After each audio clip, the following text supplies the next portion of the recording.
Tapi seringkali terjadi ada orang memohon, rasanya sulit kemudian untuk terkabul. Minta ini susah, minta ini lambat, minta ini sulit. Dan ini melanggar kaidah yang umum. Kaidah umumnya mengatakan setiap berdoa akan dikabulkan sepanjang itu baik bagi dirinya. Dan itu memang baik, tapi kenapa tidak masuk gitu? Misal kaidah standarnya di Al-Quran surah kedua Al-Baqarah ayat 186. Paling kiri sebelah bawah.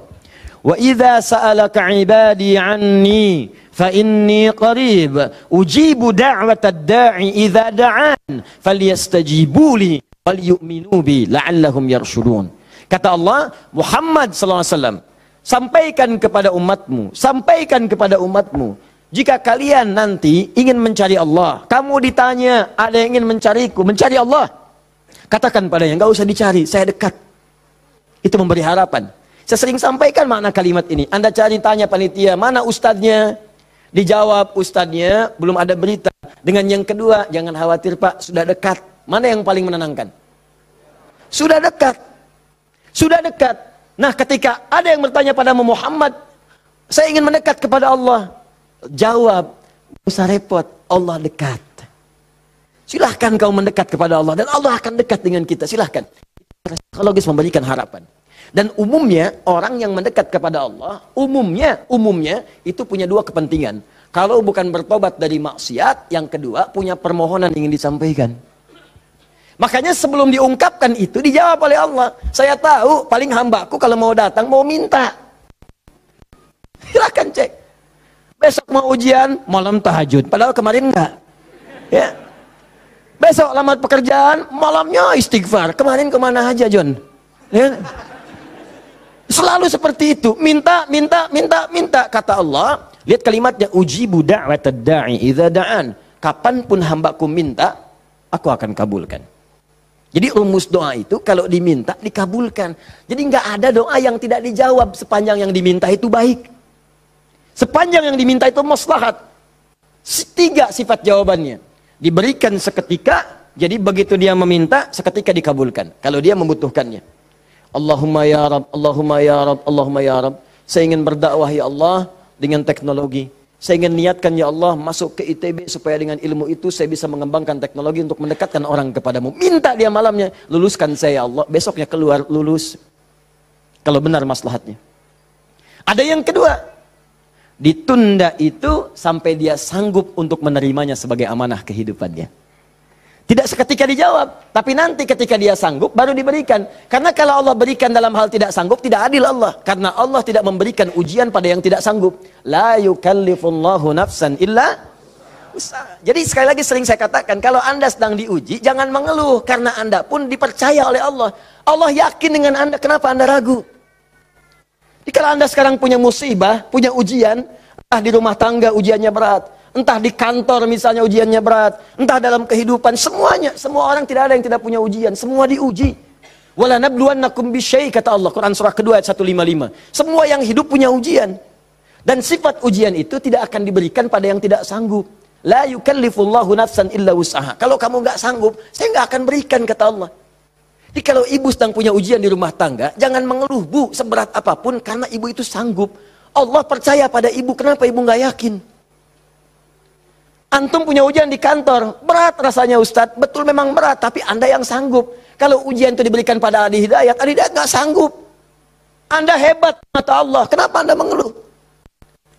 Ya Allah, kenapa saya? Ya Allah, ya emang kamu yang sanggup. Why me? Why not? Iya. Jadi semuanya itu ada ukurannya, nggak usah khawatir itu dengan itu semua. Ada takarannya, ya. Dan Allah itu punya sifat keadilan yang sangat luar biasa. Rizki adil, semua diberikan. Kadang-kadang itu nalar belum sanggup menalarnya. Yakin dulu iman, begitu iman hikmah datang. Kan dulu pernah saya sampaikan untuk analogi sederhana tentang cicak dan nyamuk. Masih ingat? Coba cicak, bagaimana beraktivitasnya? Merayap di mana? Dinding. Makanannya apa? Yang paling utama nyamuk. Nyamuk apa aktivitasnya? Terbang. Nyamuknya punya sayap, cicaknya tidak. Kan pernah saya sampaikan, kalau nyamuknya punya akal dan jenius, cicak jadi mainan. Cicak di dinding, dia dekat lampu, cicak. Ayo sini kalau berani. Alhamdulillah, hewan tidak diberi akal. Tapi bukan itu yang mau saya sampaikan. Keadilan Allah menjadikan cicak tetap mendapatkan makanan. Orang tua kita nggak punya banyak dalil. Cuman fitrahnya memberikan kepada kita gambaran-gambaran kehidupan. Dikatakan oleh mereka, cicak-cicak diam-diam. Bayangkan, yang Allah tuntut cak, merayap. Rayap aja. Mau diam-diam, mau biasa. Dicontohkan, diam-diam aja merayap. Diam-diam merayap. Teruskan, datang seekor nyamuk. Ketika cicak merayap, datang seekor nyamuk. Bukan cicak yang mendatangi nyamuk, nyamuk yang mendatangi cicak. Siapa yang memberikan dorongan nyamuk datang ke cicak?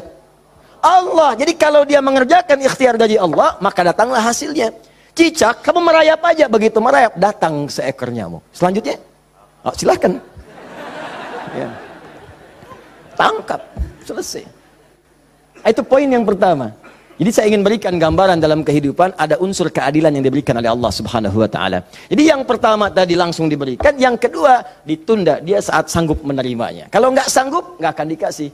Anda punya anak 5 tahun, ya, pengen minta hadiah pada Anda. Bobo, motor. Pengen minta motor. Anak 5 tahun pengen minta motor beneran. Dibelikan nggak? Ya, Anda memang mampu. Tapi pada saat itu, nanti nak ya, Bapak belikan motor yang hebat. Sekarang motor yang ini dulu, motor-motoran.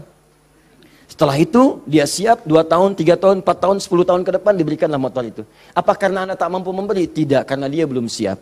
Anda minta sekarang, tiba-tiba 10 tahun kemudian Anda dapatkan. Cuman saat dapat, Anda nggak sadar kalau itu tuh hasil doa Anda yang dulu. Itu. Kadang-kadang demikian. Anda pengen jadi dokter. Ujungnya kan dokter, masuknya pengen ke UI. Tiba-tiba keterimanya di Undip misalnya. Tapi kan jadi dokter juga. Anda pengen proyek yang besar, dikerjakan sekarang, nggak dapat, doa belum terkabulkan. Tiba-tiba 10 tahun kemudian dapat proyek yang besar yang nilainya ternyata diakumulasikan 10 tahun ke belakang.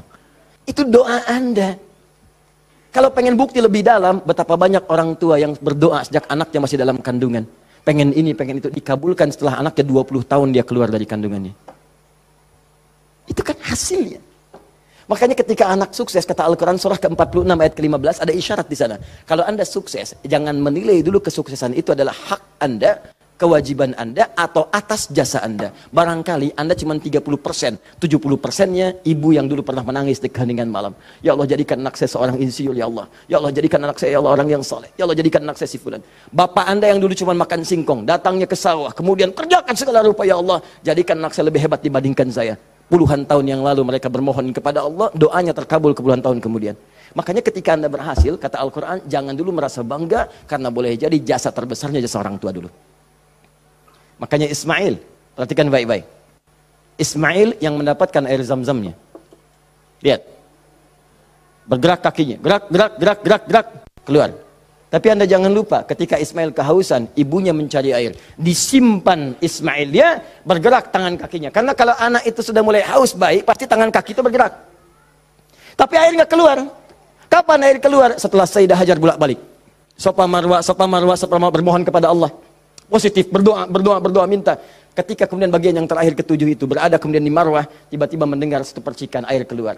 Kapan air keluar? Karena jejak kaki Ismail yang menendang kemudian ke arah pasir itu, malaikat mengepakkan sayapnya. Keluarlah. Kata ibunya, zam. Zam itu artinya kumpul jangan berhenti. Kumpul jangan berhenti. Kumpul jangan berhenti. Kalau kumpul saja mungkin berhenti, ijma. Tahadda. Ini zam.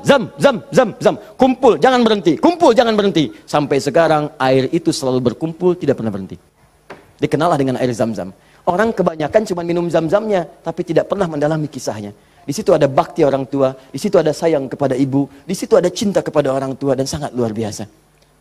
Poin ketiga, kadang-kadang meminta sesuatu yang A diberikan B oleh Allah.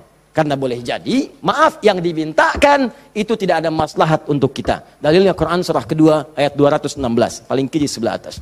Kutiba alaikumul qitalu wa huwa kurhul lakum. Diwajibkan bagi kalian berjihad, berperang dalam konteks perang, medan perang.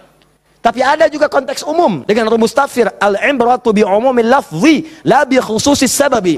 Kalau ada lafaz dalam Al-Qur'an jangan dikhususkan pada sebabnya, sepanjang konteksnya umum. Perang terbesar, perang melawan perasaan kita. Perang melawan hawa nafsu.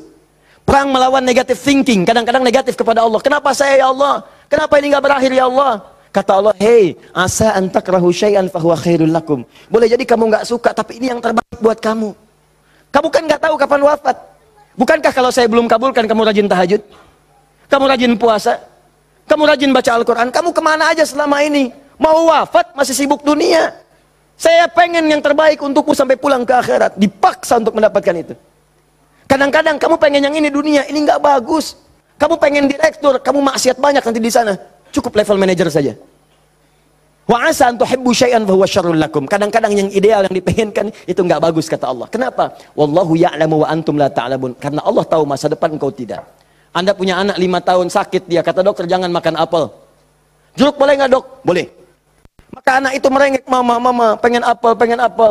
Kata mama, jangan, nak, gak bagus. Apel, dibelikanlah jeruk. Ini kan jeruk, mama. Bukan, nak, ini jeruk rasa apel.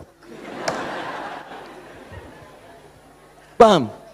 Nah, jadi ini yang pertama, sifat doa itu kalau diminta pasti dikabulkan. Tapi ada sebelumnya.